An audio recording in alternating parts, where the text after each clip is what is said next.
Per la 15ª giornata d'eccellenza al 25 aprile si affrontano Baiardo e Voltrese, squadre in crisi di risultati, entrambe con 2 punti nelle ultime 6 partite. Dirige l'incontro il signor Crova della sezione di Chiavari con gli assistenti Vigne e Massa, che fanno osservare un minuto di silenzio in memoria di Antonio Giuliano, ex vice campione del mondo italiano ai mondiali di Messico 1970. Primo tempo che vede la Voltrese spingersi in avanti a caccia del gol già al 10° minuto, punizione di Zola che calcia forte ma centrale, senza impensierire Ferrari. Vantaggio che arriva al 25°, Ceccon riceve e mette dentro sul secondo palo per Fontana, che approfitta di un rimpallo sfortunato in difesa e sigla lo 0-1 giallo-blu. La squadra di mister Sciutto torna al gol dopo 460 minuti. Ospiti che non si accontentano e raddoppiano dopo soli 5 minuti. Ancora con Ceccon che serve in area Matarozzi, in girata al volo piazza la sfera dove Ferrari non può arrivare. Baiardo 0, Voltrese 2.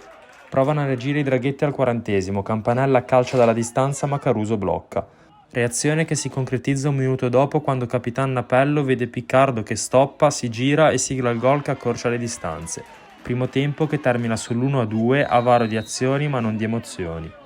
Inizia la seconda frazione di gioco con il Baiardo a caccia del pareggio, al 60° cross di Garbarino, spizzata di Battaglia ma la palla esce di poco. Passano 2 minuti e si invertono i ruoli, Battaglia seconda l'inserimento di Garbarino che defilato non impensierisce Caruso.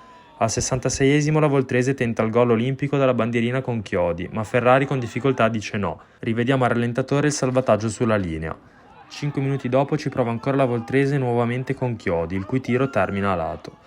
Al 75° azione da Moviola su questa presunta trattenuta in area ai danni di Battaglia, ma il direttore di gara lascia proseguire giudicando l'intervento regolare.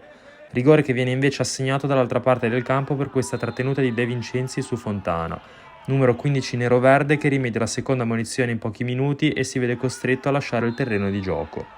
Dal dischetto va Chiodi che spiazza Ferrari portando a 3 le reti giornaliere della Voltrese. Nel recupero Baiardo che prova a ridurre lo svantaggio con questa punizione di Battaglia parata però da un attento Caruso. Ma non c'è più tempo, l'arbitro fischia 3 volte, Baiardo decimato dalle assenze perde per 1-3 tra le mura amiche, Voltrese Corsara ritrova la vittoria che mancava dal 29 ottobre.